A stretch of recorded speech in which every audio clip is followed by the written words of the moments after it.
Alors c'est vrai qu'en fait, la première fois que je me suis rendu compte que j'avais un souci d'intégration, je dirais, c'était dans le système scolaire. Parce que dans les cours que je recevais, il n'y avait pas langue des signes. Alors je viens d'une famille qui est entendante, il n'y avait pas de personnes sourdes dans ma famille, et c'est vrai que le système scolaire parisien, le système scolaire bilingue, l'enseignement bilingue en langue des signes et en français, n'existait pas. Il n'y avait pas encore ça à l'époque. Donc j'étais obligée d'aller dans une école oraliste.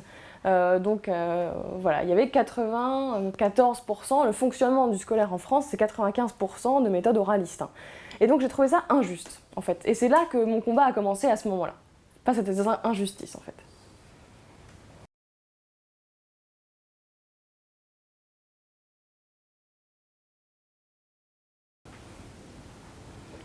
Alors c'est vrai que cette loi de 2005 a été vraiment fondamentale, effectivement. La loi a enfin reconnu la langue des signes, effectivement, comme une vraie langue, à part entière, avec tous ses paramètres, reconnue vraiment comme une autre langue, et pas voilà, un niveau en dessous, ou voilà, un niveau qui serait réservé à une petite minorité. Non, c'est une vraie langue comme les autres. Donc c'est vrai que cette loi a été fondamentale. Mais c'est vrai que je dis toujours que voilà, cette loi est un petit peu un bout de papier et que pour la rendre concrète, il y a encore beaucoup de difficultés. Ça n'est pas encore le cas aujourd'hui et voilà, on ne voit pas de qualité encore vraiment concrète, je dirais. Et on a vraiment besoin de concret, de mise en situation par exemple, dans les informations, à la télévision, dans les médias en général, voilà, où est la place de la langue des signes? On la voit très très peu. Donc cette loi, effectivement, elle a été créée, mais maintenant, l'accessibilité est-elle partout là? Pas du tout. Donc il y a encore beaucoup de travail.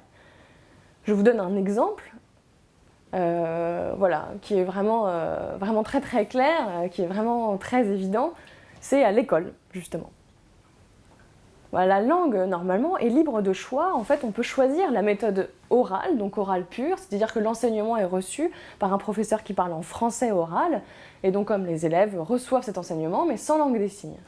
Parfois, il y a un petit peu de langue des signes, voilà. Il y a des cours de langue des signes, par exemple, qui sont parfois dans ce système-là, et il y a également le choix de l'enseignement en langue des signes. Donc, et là, malheureusement, ce choix-là, l'équilibre n'est pas du tout respecté. L'enseignement en langue des signes est très très très très minoritaire. Donc là, la loi favorisait ce choix-là d'éducation, mais voilà, malheureusement, ça manque aussi d'engagement de l'État. On a besoin de cette reconnaissance de la langue aussi dans la scolarité, et la langue est fondamentale pour vraiment s'épanouir en tant qu'être humain, en tant que personne avec une identité propre, pour faire partie de la société, vraiment apprendre en général, apprendre le français, apprendre une seconde langue, etc. C'est très très fondamental. Et si l'enseignement ne se fait pas en langue des signes, on ne peut pas acquérir ces connaissances-là. On a besoin d'une ouverture vraiment, et cette ouverture se fait grâce à la langue.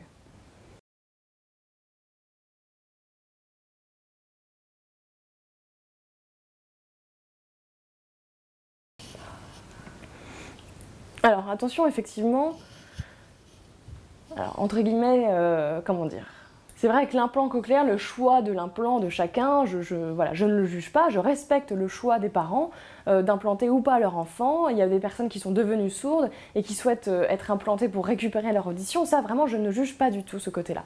Par contre, je ne suis pas d'accord avec un fait ça concerne vraiment en fait les lobbying politiques. En fait, c'est vrai que quand un enfant naît, tout de suite, il faut tout de suite l'implanter, tout de suite considérer qu'il est sourd. Voilà, c'est vraiment un lobbying médical, en fait. La prise en charge manque à ce moment-là. Et ça, je ne suis pas d'accord. Que le médical prime, c'est là où je ne suis pas d'accord, et c'est tout, en fait.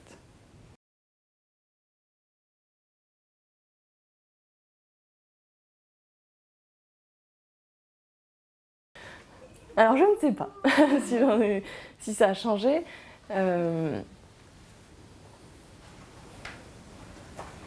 Comment dire ça? Oui, je pense quand même, effectivement, il y a eu quelque chose qui a changé, une évolution. Lors des rencontres qu'on a faites aussi, je sens qu'effectivement, il y a une ouverture qui s'est créée, c'est vrai. Mais c'est vrai que même encore aujourd'hui, malgré tout, quand on rencontre des personnes, elles sont vraiment sidérées de voir l'histoire de la langue des signes, l'histoire des sourds, la naissance de la langue des signes. Personne ne connaît encore cette histoire-là. Et je vois qu'encore maintenant, il y a beaucoup de méconnaissances, alors qu'on est en 2016. Donc ça fait quand même très longtemps, et malgré tout, il y a une méconnaissance sur cette langue qui est quand même majoritaire. Et l'éducation, normalement, voilà, dans le programme de l'éducation nationale, on ne parle pas du tout de la langue des signes ou de l'histoire des sourds en général, alors que ça fait partie de l'histoire de France. c'est quand même, voilà, la première mondialisation, entre guillemets, vient des personnes sourdes. Après, bien sûr, il y a eu l'interdiction de la langue, en France notamment, dans l'éducation. Donc c'est devenu maintenant une minorité linguistique, mais qui finalement peut être ouverte à tous aujourd'hui. Donc c'est vrai que, voilà, on sent que ça évolue, il y a une ouverture d'esprit, effectivement. Et puis, il y a des personnes aussi qui ne comprennent encore pas, qui ne sont pas, on en parle très peu. Effectivement, il y a une ouverture, mais on ne voit pas la langue des signes aujourd'hui dans la société. Dans les informations, dans tout ce qui nous entoure, voilà. Et ça, c'est vrai que ça manque.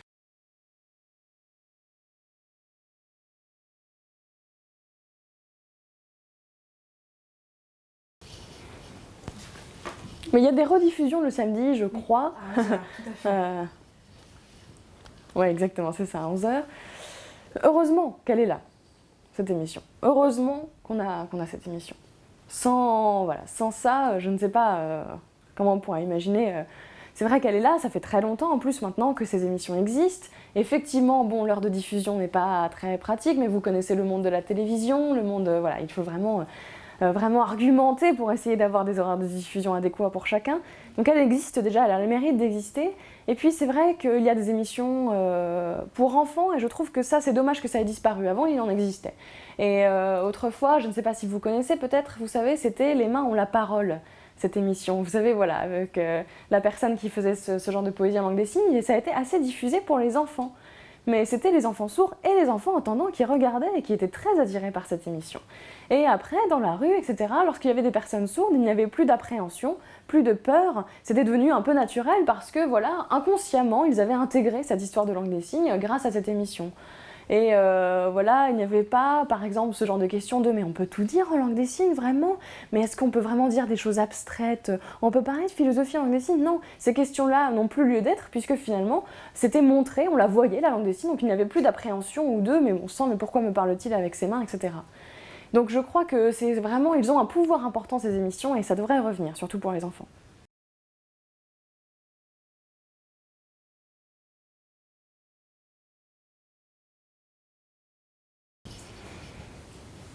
Alors effectivement, bien sûr, voilà, bien sûr, depuis l'arrivée d'Internet, depuis la visio, le FaceTime sur les appareils Apple, Skype, effectivement, tous ces appareils, ces applications sont vraiment, bien sûr, très très pratiques pour les sourds. Dans l'iPhone, on a tout maintenant. On peut communiquer par texto, par visio, etc. Ça, effectivement, ça nous a donné... voilà, grâce aux technologies, effectivement, ça a beaucoup avancé et je pense que le progrès passe par là, bien sûr. Parce que, voilà, c'est pas... On peut vraiment tout concentrer, en fait, là-dessus et c'est vrai que c'est dommage que... Ce qui est bien, ce qui est intéressant, c'est qu'il faut aussi comprendre le visuel et que ce ne soit pas tout majoritairement lié par le son. Parce que c'est vrai qu'en fait, le fonctionnement du monde aujourd'hui, c'est beaucoup sur le son. On fonctionne beaucoup avec le son et on manque parfois d'images. Et parfois, même les personnes entendantes ont leurs yeux qui fonctionnent, mais elles les oublient. Parce qu'elles sont un peu obnubilées par le son et en fait, on entend plus vite qu'on ne voit en fait. Et donc c'est vrai que voilà, ce serait utile d'avoir un équilibre, pourquoi pas aussi dans les nouvelles technologies.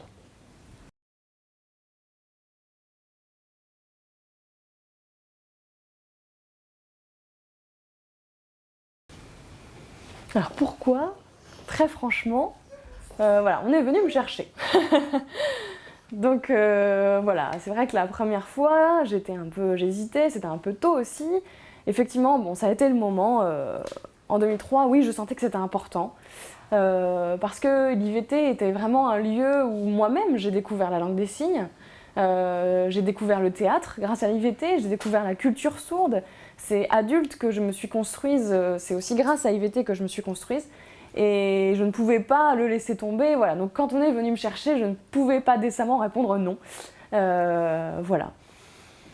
Et puis c'est vrai que ce qui était important aussi, c'est quand on a déménagé ici, donc il y a eu un nouveau lieu qui soit, voilà, c'était pas une compagnie de théâtre, voilà, un peu itinérante, etc. Non, c'est vraiment devenu un lieu physique en fait, où vraiment on créait des choses, on accueillait le public, on accueillait les autres, on accueillait différents spectacles, différentes compagnies qui étaient en train, voilà, de devenir, qui cherchaient, qui travaillaient sur la langue des signes, et au lieu de les faire s'éteindre un peu ces projets-là, d'éteindre ces petites flammes, on les accueillait ici pour essayer de développer vraiment la culture sourde et la langue des signes. Parce que souvent, c'est vrai qu'on me dit mais la langue des signes n'a pas d'écriture. Et pour moi, c'est le contraire. Pour moi, on a une écriture en langue des signes. Et l'écriture, c'est le théâtre, pour moi. L'écriture de la langue des signes, c'est le théâtre.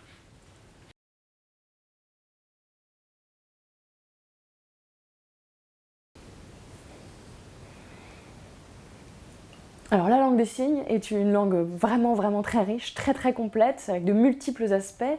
Le fonctionnement est très différent effectivement de la langue vocale, de toutes les langues orales et vocales en général.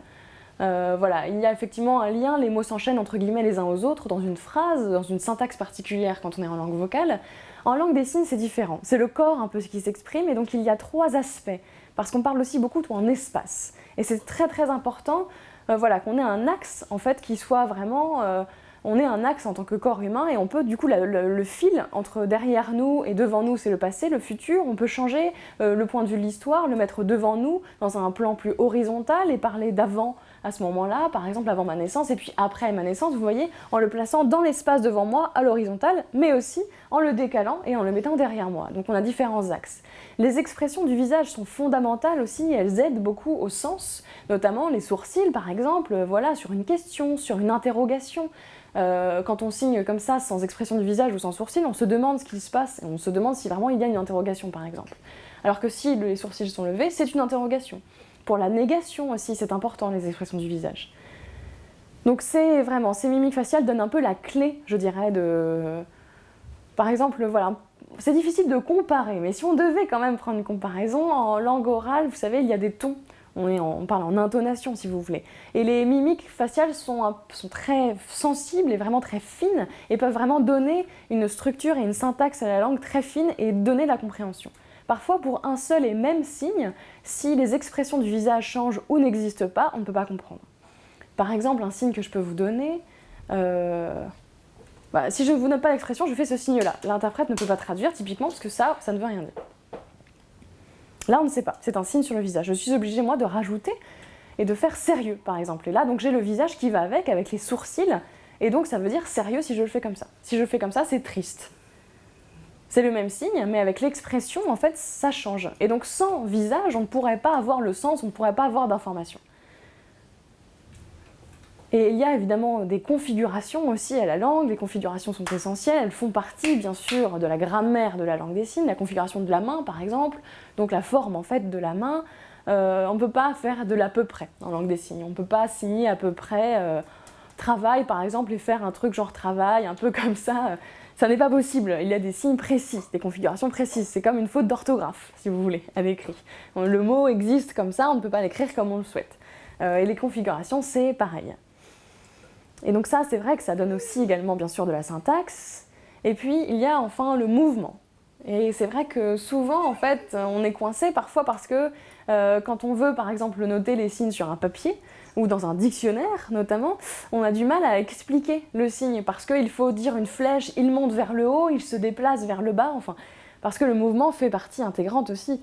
Et bien sûr, maintenant, avec la nouvelle technologie, avec les caméras, on arrive à capter du mouvement de façon parfaite, de tous les sens, en bas, en haut, sur le côté, et on arrive à reconnaître ces mouvements-là, c'est vrai. Par exemple, il y a un signe que j'aime particulièrement. Le mot en français est moins joli, mais le signe pour moi est magnifique. C'est jusqu'à maintenant. Donc ça veut dire jusqu'à maintenant à peu près. Et donc c'est celui-ci en langue des signes. Et moi je trouve que ce mouvement-là, en langue des signes, il y a quelque chose. C'est vraiment, voilà, c'est un mouvement un peu joli, chorégraphié presque. Et c'est souvent quand les entendants apprennent la langue des signes, ils font « Ah, mais on dirait que c'est comme une chorégraphie en danse ». Et bah, effectivement, ce n'est pas, bon, c'est pas une vraie chorégraphie, mais ça porte le sens. Il y a de l'information, il y a du sens. Donc ce n'est pas qu'une chorégraphie, mais c'est vrai que... Et puis il y a enfin la labialisation, le mouvement de la bouche. Vous avez peut-être remarqué, moi je parle pas la bouche fermée quand je signe, voilà, je fais beaucoup de mouvements des lèvres. Donc il y a des petits bruits, voilà, pi par exemple. Ce bruit-là, entre guillemets, voilà. Le mouvement de la bouche aussi est important. Il y a quelques influences du français dans les mouvements des lèvres, c'est vrai, quelques mots, voilà, parfois qui sont repérables peut-être sur les langues, parce que c'est, voilà, on vit aussi dans la culture française, quand on rencontre des personnes sourdes étrangères ou des personnes sourdes chinoises par exemple, ils ont aussi parfois leur code à eux et leurs mouvements labiaux. Ça dépend vraiment aussi de la culture à laquelle ils sont attachés. Moi évidemment, je suis attachée à la culture française, chaque langue est attachée à sa culture aussi, est influencée par elle. Et puis le regard. Le regard est fondamental. Parce que, par exemple, voilà, vous êtes jolie. Je vous regarde vous, je vous regarde en tant que personne et je dis vous êtes belle. Mais en général, si je dis le concept de la beauté, mon regard va changer. Donc vous savez, si je parle d'une personne en particulier ou d'un concept, c'est très fin, c'est vrai, mais c'est le cas. Le regard aussi peut être important et fondamental, par exemple dans les transferts notamment. On fait des transferts de personnes, voilà, dans le narration, dans les contes par exemple. C'est fondamental quand on raconte une histoire à des enfants, quand on incarne en fait des personnages. Donc je choisis un peu mon espace et je place un peu, je dis on est dans la forêt, il y a le loup et le petit chaperon rouge par exemple. Et donc je place un peu ces éléments-là. Et on peut commencer un peu à interagir, et donc moi je me mets dans la peau des personnages. Je fais le loup, par exemple. Je suis le loup là. Et j'avance, je me cache derrière les arbres, je me lèche les babines, etc. Voilà, je suis vraiment le loup.